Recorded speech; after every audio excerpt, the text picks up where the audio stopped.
Kalau saya yakinkan sekali lagi, apa yang menjadi sikap saya itu selaras dengan sikap Presiden. Terkait dengan pilihan Abang mendukung Pak Prabowo atau Putih ini, apa juga begitu juga dengan sikapnya Pak Jokowi? Saya melihatnya ke sana. Saya rasa selaras sikap saya dengan Pak Jokowi. Walaupun belum ada pernyataan sikap gitu Ya ya. nggak mungkin lah secara etik Pak Jokowi harus menyampaikan ke publik lah.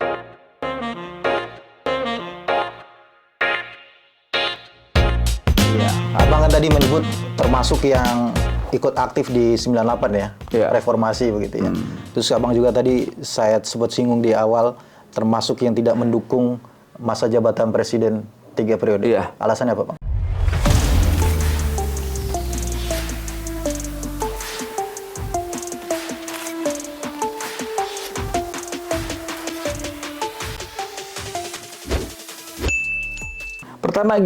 Pertama kita harus tegak lurus terhadap konstitusi. Kedua, kita harus tegak lurus terhadap demokrasi. Di 98, salah satu perjuangan kita adalah membatasi kekuasaan eksekutif, yaitu presiden. Dan itu tertuang di konstitusi. Pasal 7 kalau nggak salah ada. Pasal 7, ayat berapa gitu, saya masih ingat tuh, Undang-Undang 1945 berapa gitu. Itu hasil revisi kalau nggak ya, kalau salah itu. Ya, kita nggak mau pengulangan sejarah, otoritarianisme bangkit kembali. Gitu pertama. Itu kedua, kita tidak mau Pak Jokowi dijadikan monster terhadap demokrasi. Karena kalau seandainya kekuasaan berlebihan, itu menjadi bahaya. Abuse-nya kemungkinan besar terjadi penyimpangan kekuasaan udah pasti. Itu loh. Makanya saya tidak mau presiden yang saya dukung, presiden yang saya hormatin ini harus dijerumuskan dengan jurang yang tidak bertanggung jawab ini, orang-orang yang tidak bertanggung jawab ini. Makanya saya selalu konsisten menolak yang namanya gagasan 3 periode, walaupun saya tahu saya akan dimusuhin. Ya, itu ya. Jadi setelah Munarman, saya menolak 3 periode, saya menolak juga masa perpanjangan, saya juga menolak yang namanya penundaan pemilu. Wah, saya dimusuhin. Yang musuhin saya kan teman-teman saya semua. Tapi ya nggak apa-apa. Waktu akan menguji kebenaran itu. Saya punya keyakinan untuk menguji seorang itu benar atau tidak, uji dengan waktunya. Sampai selama mana dia berjuang, sekonsisten mana dia berjuang. Dan saya nunjukin itu karena itu persoalan integritas. Pak Jokowi gimana, Bang, terkait dengan kan ya tentunya kan menampung aspirasi kan 3 periode itu. Kalau beliau sendiri terkait dengan 3 periode itu termasuk yang sejalan dengan Abang atau sejalan dengan pendukung-pendukung yang lain gitu, Bang? Kalau saya yakinkan sekali lagi, apa yang menjadi sikap saya itu selaras dengan sikap Presiden. Oke. Itu termanifestasi dengan ungkapan Presiden bahwa orang yang coba mendukung 3 periode, menjerumuskan, menampar muka saya, dan apalagi itu ada 3 tuh. Ada pernyataan itu. Ada disampaikan Pak Jokowi, dan itu berkali-kali. Jadi, ya apa yang saya lakukan itu selaras dengan sikap Presiden. Presiden juga punya komitmen untuk menjaga demokrasi. Ya, kalau Abang lihat sendiri sekarang demokrasinya seperti apa, Bang? Dari perkembangan sejak tahun 98 sampai dengan tahun ini, apakah Abang melihat demokrasi itu berjalan sesuai dengan apa yang diharapkan, atau memang ada beberapa kebocoran-kebocoran yang akhirnya... Bukan kebocoran lagi sebenarnya. Ada kelompok entitas yang ingin membajak demokrasi kita, bahkan demokrasi di era Pak Jokowi sedikit menurun lah ya. Itu kasihan Pak Jokowi mimpin bangsa ini, dia fokusnya dengan luar biasa, walaupun di belakang bahkan di bawahnya juga banyak yang merongrong beliau, tapi hebatnya beliau dengan teguh, dia tetap tegak lurus terhadap cita-cita dan komitmen dia sebagai pemimpin. Nah, ini pemimpin yang benar gini, dia tidak akan tumbang dengan hanya gelombang-gelombang kecil lah, gitu loh. Dia tetap tegak lurus terhadap cita-cita soal nawacita, kemudian Indonesia sentris, terus bagaimana membangun akses kesejahteraan berbasis yang tadi itu tol laut. Nah, itu dia fokus sekali. Karena saya nggak bisa nemuin lagi presiden kayak begini. Saya nggak, kalau seandainya presiden bukan Jokowi, saya yakin kalau digoyang-goyang itu goyang tuh, tumbang tuh. Pak Jokowi itu makin kuat. Artinya apa? Kita lihat bahwa apalagi per bulan ini ya, itu tingkat kepuasan Jokowi itu 90% itu tidak ditemui oleh presiden manapun di Indonesia. Di Indonesia ya. Di akhir kekuasaannya ya, gitu loh. Ini baru Jokowi. Ya, kalau terkait dengan kemarin kan belum lama Mahkamah Konstitusi itu memutuskan bahwa sistem pemilihan umum itu kan terbuka. Abang termasuk yang pendukung terbuka atau tertutup? Saya terbuka dari awal, saya nolak itu tertutup. Karena itu mengkhianati. mengkhianati demokrasi yang pernah kita perjuangkan. Gitu loh. Itu keinginan terbuka, itu keinginan elit-elit tertentu emang atau sekelompok? Satu entitas, yaitu PDI Perjuangan. Yang lain kan menolak tuh. Yang gaungan pertama pemilu tertutup soal caleg-caleg itu kan PDIP. Apa sih Bang keuntungan, kelebihan, atau bahkan keburukan dari dua sistem ini apa Bang? Ya pasti ada kekurangan dan kelebihannya.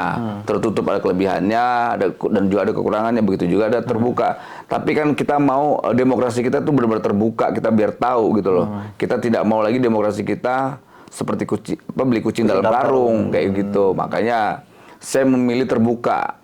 Kalau seandainya argumentasinya seperti apa, bisa kita bantah argumentasinya kok. Alasannya nanti kalau orang kaya punya duit yang bisa loh, sama aja. Kalau tertutup, kalau seandainya mereka punya akses ke orang terdekat di DPP, ya apa itunya kan duit-duit juga gitu loh.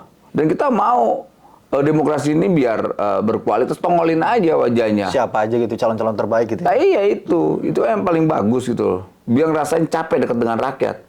Biar tahu lu jangan nipu gitu loh. Yang dikhawatirkan dari tertutup itu apa Bang? Jadi tidak sesuai dengan. Pertama tidak transparan. Kedua kita tidak mau beli kucing dalam karung. Ketiga ya kita mau ngedidik rakyat ini biar langsung ketemu wakilnya.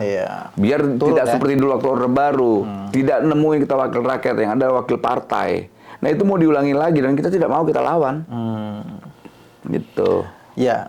Ini yang ketiga nih Bang yang tadi kita sebutkan. Yang ini yang cukup mencengangkan saya juga secara selaku yang kenal Abang gitu istilahnya walaupun belum lama begitu. Pak Jokowi itu kan secara kasat mata kita melihat sebegitu dekatnya dengan calon merah begitu ya. Sampai pada saat pengumumannya pun satu mobil kemudian satu pesawat begitu ya. Nah, tiba-tiba Bang Noel selaku yang kita katakan tadi dekat dengan Pak Jokowi itu memilih untuk tidak berada di barisan merah, melainkan memilih untuk ke putih gitu Bang. Apa ya Bang? gini ya pertimbangannya. PDIP kan udah cukuplah 2 periode ini berkuasa. Jangan lagi berkuasa lebih. Tadi dari awal apa yang saya sampaikan. Ketika kekuasaan berlebihan terjadinya abuse of power. Dan kita tidak mau penyimpangan kekuasaan itu terjadi. Apalagi PDI kan Partai Demokrasi Perjuangan. Dia paham sekali tentang ideologi perjuangan, ideologi demokrasi. Artinya PDIP harus mengedukasi tentang demokrasi, substansi demokrasi itu. Substansi demokrasi bukan soal kesejahteraan rakyat. Tapi bagaimana tetap menjaga keseimbangan dalam demokrasi. Tidak boleh terlalu absolut dalam demokrasi. Itu ketika demokrasi itu hanya dipimpin satu tunggal partai, ya itu akan menjadi partai tiran. Dan kita tidak mau, kita lawan. Selain alasan itu, mungkin alasan ideologis atau cita-cita yang ingin dicapai, apa Bang? Atau Abang pernah menyebut dalam media, kalau saya tidak salah nih ya, mungkin koreksi, untuk calon yang diajukan oleh Merah itu, Abang bilang kalau tidak salah tidak mempunyai ide gagasan begitu. Ya itu salah satunya lah ya, salah satu kenapa saya coba mencalonkan Pak Prabowo, karena memang kita lihat tidak ada gagasan besar yang terlontar dari Mas Ganjar. Kedua juga tidak punya keberanian dan itu bisa kita pertanggungjawabkan. Dulu kawan-kawan ketika saya menyampaikan ini kan semua keberatan tuh. Karena Ganjarnya belum dicapresin. Nah, sekarang dicapresin nggak ada juga gagasannya. Artinya apa? Teori saya kan benar bahwa Ganjar itu memang tidak punya gagasan. Gagasan apa Bang yang Abang gagasan besar harapkan? soal bangsa ini ke depan, soal bagaimana mensejahterakan rakyat, bagaimana rakyat mendapatkan rumah yang baik, bagaimana rakyat dapat pekerjaan yang baik, lalu bagaimana rakyat bisa mendapatkan pendidikan yang layak, kayak gitu-gitu. Dan enggak kan dia udah sampaikan bahwa soal kemiskinan memang saya tidak mampu. Artinya apa? Orang ini memang tidak layak untuk memimpin, orang udah diungkapkan kok. Nah, artinya kalau seandainya kita masih memilih dia, yang salah kita dong. Orang yang udah sampaikan secara jujur bahwa saya soal kemiskinan itu menjadi PR saya dan saya tidak mampu melakukannya dan tidak mampu menyelesaikannya. Ya sudah. Nah, itu atas dasar itulah ucapannya Mas Ganjar yang menurut saya jujur itu, ya sudah jangan dipilih. Ngapain orang yang tidak punya kemampuan lantas kita dorong-dorong gitu loh. Misalnya ada mobil rusak, lantas kita beli, lantas kita gunakan. Udah tahu itu mobil rusak, kok kita beli? Yang salah siapa? Kita dong yang menggunakan mobil rusak. Kalau calon lain juga kan ada gagasannya Bang, selain dari Pak Prabowo Bang. Iya, Pak Prabowo, misalnya Mas Anies. Karena saya pendukung Pak Prabowo, ya saya bicara tentang Pak Prabowo lah. Nggak etis saya bicara tentang calon yang lain gitu. Iya, artinya memang ini juga terkait dengan ide dan gagasan gitu ya. Iya. Pak Prabowo punya gagasan-gagasan yang memang sejalan dengan Abang begitu ya. Ya sejalan dengan saya, sejalan juga dengan apa yang diinginkan Pak Jokowi gitu loh, soal tentang misalnya IKN, kemudian soal pertahanan, kemudian soal kesejahteraan, soal melawan korupsi, kayak gitu-gitu itu selaras saya lihat ada sebuah kesamaan dan saya yakin sekali Pak Prabowo ini akan meneruskan legasi Pak Jokowi, gitu. Karena ke depan ini kalau seandainya kita salah memilih pemimpin, ya kita akan kehilangan waktu lebih lama lagi untuk bangsa ini lebih maju. Dan itu berkali-kali disampaikan oleh Pak Jokowi. Jika kita salah memimpin, ya resiko cukup besar. Nah makanya beliau menyampaikan, carilah pemimpin yang punya keberanian. Carilah pemimpin yang mengerti kehendak rakyat. Dan saya melihatnya itu ada di sosok Pak Prabowo. Itu. Iya. Ini kembali yang ke awal nih Bang. Sikap Pak Jokowi itu sama dengan sikap Abang gitu. Terkait dengan pilihan Abang mendukung Pak Prabowo atau Putih ini, apa juga begitu juga dengan sikapnya Pak Jokowi? Saya melihatnya ke sana. Saya rasa selaras sikap saya dengan Pak Jokowi. Walaupun belum ada pernyataan sikap gitu ya. Ya nggak mungkin lah secara etik Pak Jokowi harus menyampaikan ke publik lah. Tapi beliau kan tahu, beliau kan berinteraksi.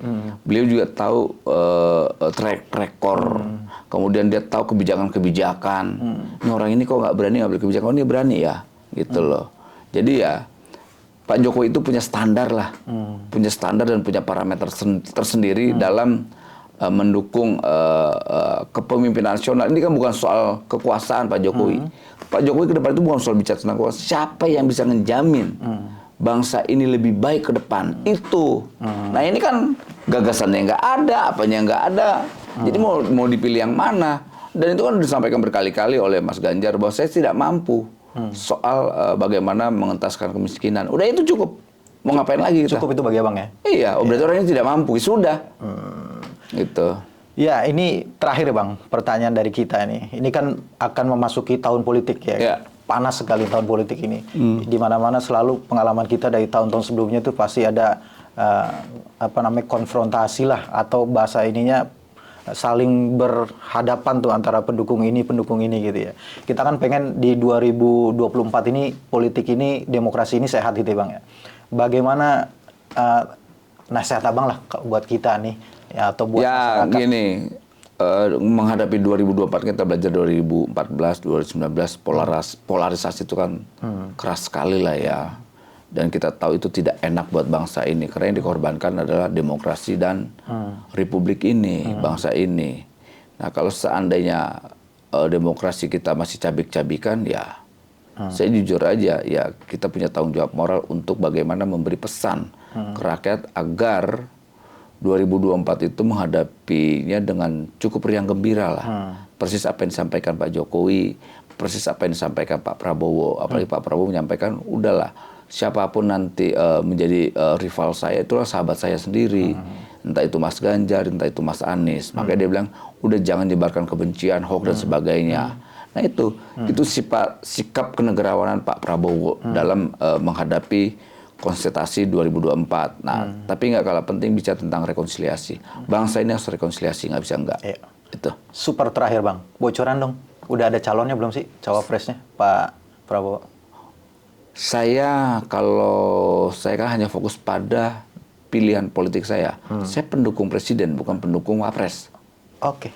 Itu. Sudah jelas gitu ya? Ya. Baik, makasih Bang Noel atas waktunya, luar biasa, sangat mencerahkan. Mudah-mudahan juga mencerahkan bagi teman-teman ya, kawan-kawan sahabat Halo Pengacara yang ada di rumah. Terima kasih sekali lagi yang sudah menyaksikan video ini sampai dengan selesai. Jangan lupa dukung terus Halo Pengacara, subscribe YouTube channel Halo Pengacara, dan nyalakan loncengnya supaya terus mendapatkan update terkait dengan video-video terbaru dari Halo Pengacara. Terima kasih sekali lagi. Assalamualaikum warahmatullahi wabarakatuh. Waalaikumsalam. Terima kasih Bang Noel. Siap. Masya Allah, luar biasa. Terima kasih ya.